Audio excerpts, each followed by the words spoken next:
Our gospel reading for this first Sunday of Advent comes to us from the gospel according to Luke, the 21st chapter, verses 25 through 36.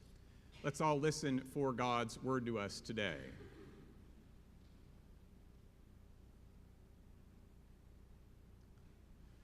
There will be signs in the sun, the moon, and the stars. And on the earth, distress among nations, confused by the roaring of the sea and the waves. People will faint from fear and foreboding of what is coming upon the world, for the powers of the heavens will be shaken. Then they will see the Son of Man coming in a cloud with power and great glory. Now when these things begin to take place, stand up and raise your heads, because your redemption is drawing near. Then he told them a parable. Look at the fig tree and all the trees. As soon as they sprout leaves, you can see for yourselves and know that summer is already near. So also, when you see these things taking place, you know that the kingdom of God is near. Truly, I tell you, this generation will not pass away until all these things have taken place. Heaven and earth will pass away, but my words will not pass away. Be on guard so that your hearts are not weighed down with dissipation and drunkenness and the worries of this life, and that day catch you unexpectedly like a trap. For it will come upon all who live on the face of the whole earth. Be alert at all times, praying that you may have the strength to escape all these things that will take place and to stand before the Son of Man. The word of the Lord. When the German pastor and martyr Dietrich Bonhoeffer was in prison at the end of his life, Bonhoeffer compared the experience of imprisonment to the season of Advent. Life in a prison cell, he wrote, may well be compared to Advent.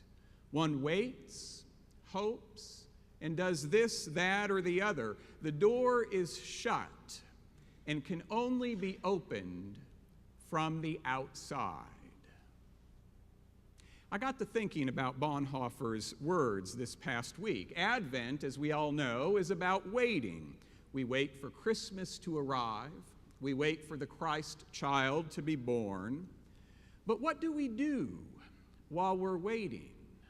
Never mind Advent for a moment. What is that experience like, the experience of waiting for anything?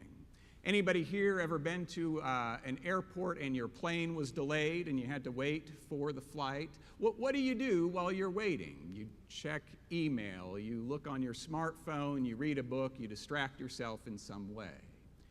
Has anybody here ever had the experience of waiting in a hospital waiting room while a loved one has surgery? What is that experience like? What do? Do you worry? Do you say a prayer?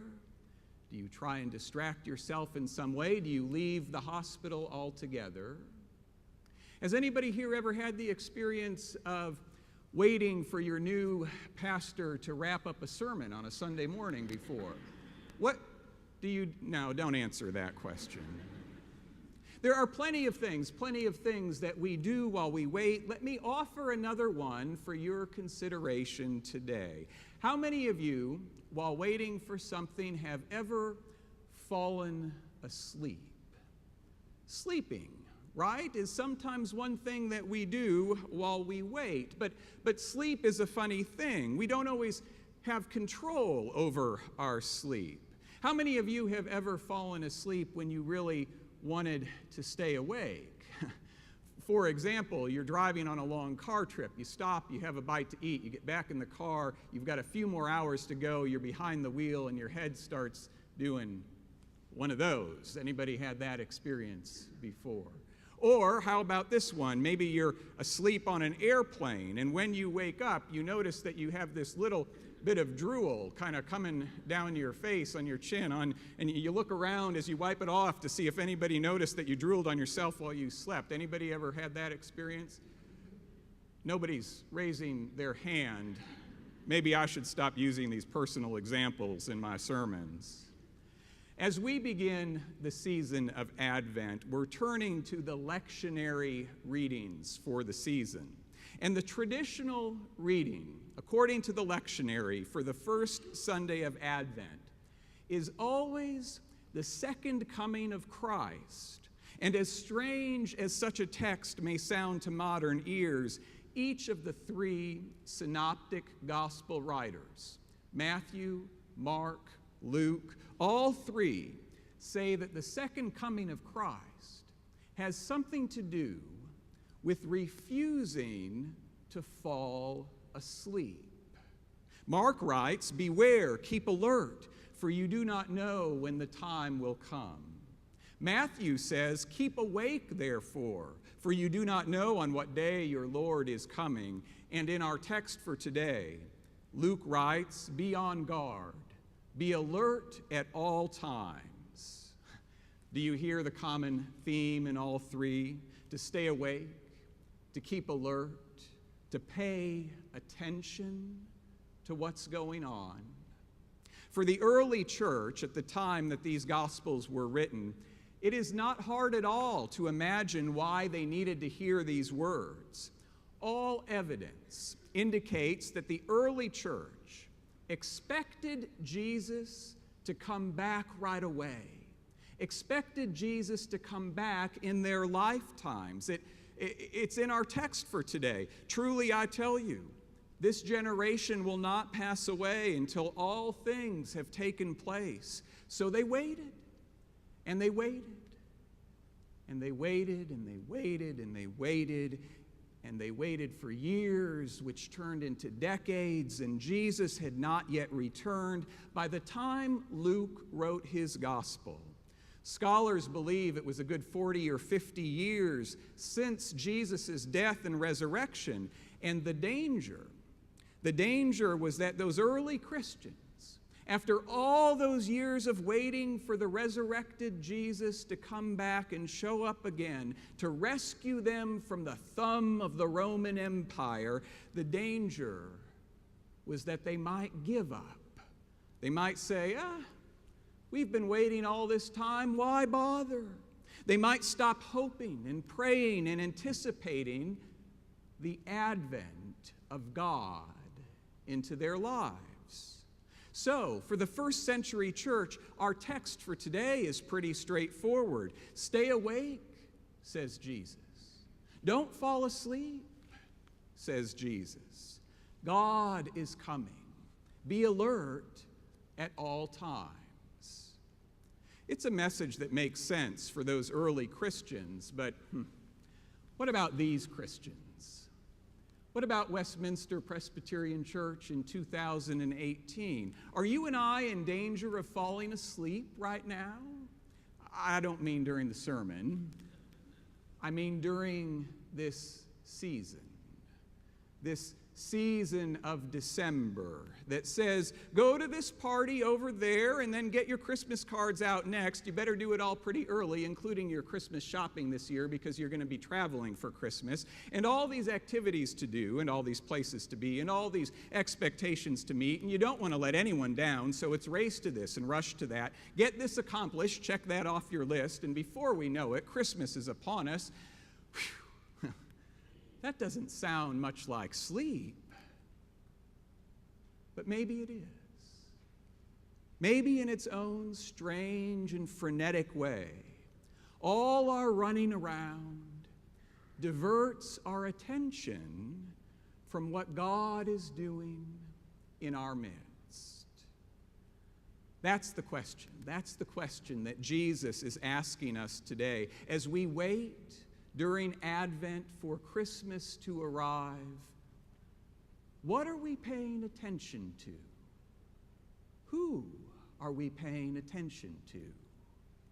While you consider your answer to that question, let me suggest 3 ways that we might pay attention a bit differently, intentionally, during this coming season. Jill Duffield is a Presbyterian pastor who tells of a recent trip to San Francisco As she was taking a cab from the airport, she says, I made conversation with the driver. Originally from Iran, he has been in the United States many years, retiring from the trucking business, only to realize that he could not live off of his Social Security payments. That's what got him driving a cab, 16 hours a day, 4 days a week. It's the cost of housing that kills you, he said, even though he lives an hour out of San Francisco. Sometimes, he went on, sometimes we really suffer. Not long before we arrived at my destination, Duffield writes, he asked what I did for a living. I told him I was a pastor. As he handed me my suitcase, he said to me, pray for me. Then once more emphatically, pray for me. Duffield goes on.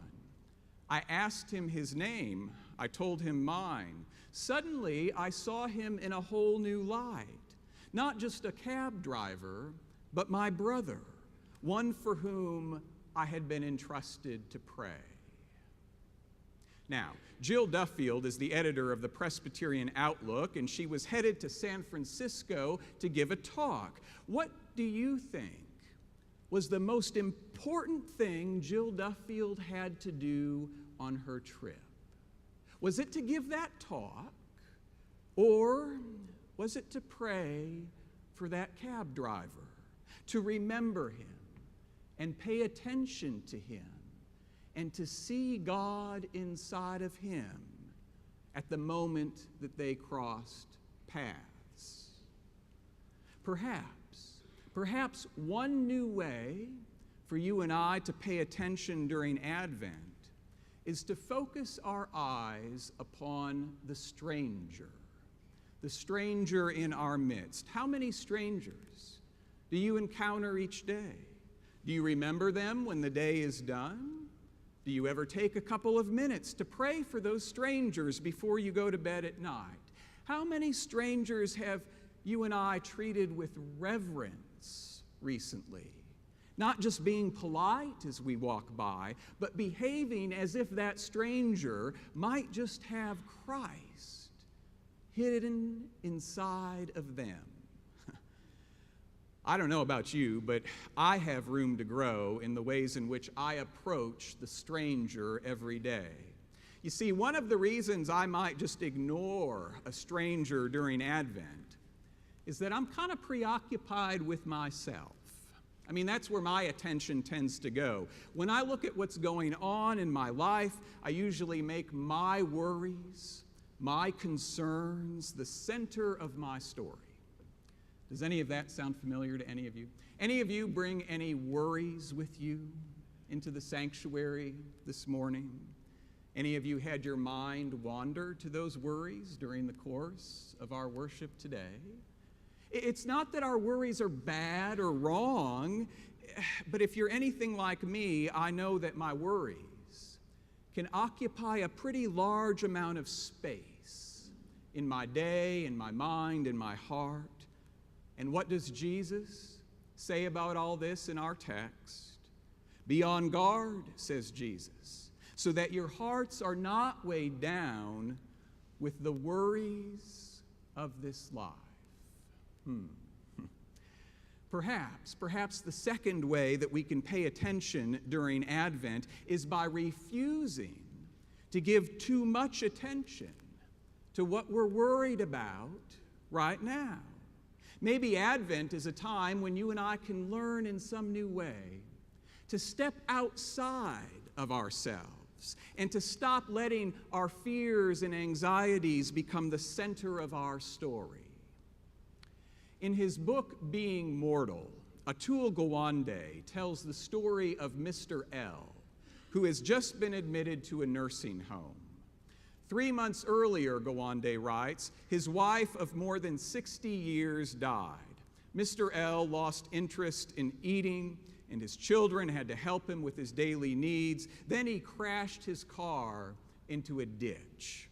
When Mr. L was released from the hospital, his children placed him in the nursing home, where he continued his downward spiral. He stopped walking, he stopped eating, he just stayed in his bed all day. Now, how do you fix that kind of problem? None of the staff knew what to do. Cajoling did not work. Ordering did not work. But then, one person at the nursing home had an idea. Someone at the facility decided to offer Mr. L a pair of parakeets to keep in his room, to get his attention focused outside of what was going on in his life. And lo and behold, things began to change. The changes were subtle at first, Gawande says. Mr. L would position himself in bed so that he could watch the activities of his new charges. He began to advise the staff who came in to care for his birds about what those birds liked and how they were doing that day. Before too long, Mr. L himself began eating again, dressing himself, getting out of his room. When a couple of dogs at the nursing home needed a walk, Mr. L let the staff know that he was just the man for the job. 3 months later, Mr. L moved out of the care facility and back to his own home. Now, don't misunderstand. I'm not suggesting that all of you go out and get 2 parakeets for everybody on your shopping list this Christmas. But I suspect there is something that you and I could do, some way that each of us could step outside of ourselves this Advent, some ritual or habit that would help us to stop giving unnecessary attention to whatever worry or fear you brought with you into this sanctuary today. So, paying attention to the stranger in a new way, paying attention in a different way to ourself and our soul. How about paying attention to your circle in a more faithful way? We all have circles, right? Circles in which we operate and live, the circle of family and friends through which you make your days. When Jesus warns us not to let that day catch you unexpectedly like a trap, I wonder if he is reminding us to pay attention to the people in our immediate circle and to never take those people for granted. Have you ever done that before? Have you ever taken someone in your immediate circle, a family member or a friend, for granted? Don't do it, says Jesus. Treat everyone in your circle like the gift of God that they are to you. I understand that Ted Wardlaw was the heritage lecturer here this past March. I first met Ted during my days in Dallas, a wonderful person, splendid leader in our denomination. Ted once told the story of 2 brothers. When the younger brother was born, the older brother had to grow up really quickly. Your aunts and uncles are coming, his parents said to the older brother, and you're going to have to become a little man. You're going to have to help us keep the house clean for them because we're going to be at the hospital a lot. Your younger brother, he's very sick, and the doctors aren't sure he's going to make it. He's what we call premature. Well, this older brother listened to his parents. He did what he was supposed to do. 6 or 7 years later, when that same little brother had rheumatic fever, it was more time in the hospital and more family in town. You're going to have to call off that slumber party, the parents said to their older child. We know it's your birthday, but your little brother's sick. And when he comes home, you and your friends will have to play quietly inside or go outside to play because your younger brother is going to need his rest. Once again, this older brother did what he was supposed to do. A few years later still, when the family moved, the older brother came home from college. Son, you know your little brother's not really getting on in this new town. We were hoping he would enjoy hunting and fishing and things like that, but he's having a hard time with this move. We're wondering if he might not need to go off to school somewhere. Well, this older brother saw catalogs for military schools and boarding schools all over the house, and he also noticed Well, he noticed that they just made his younger brother more withdrawn and more unhappy.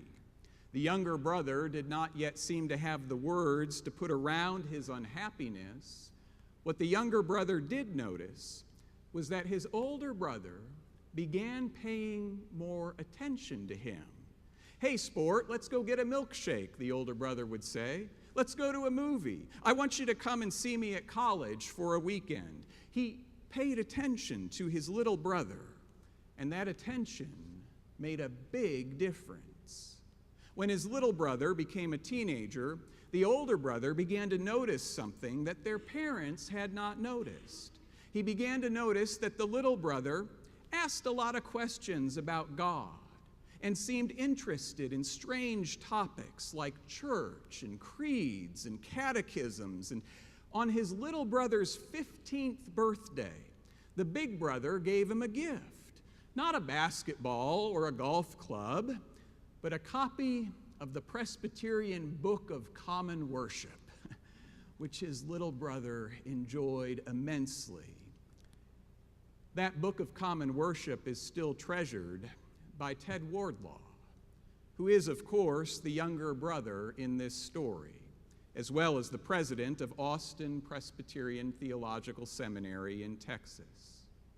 Ted still keeps an old family picture from that time.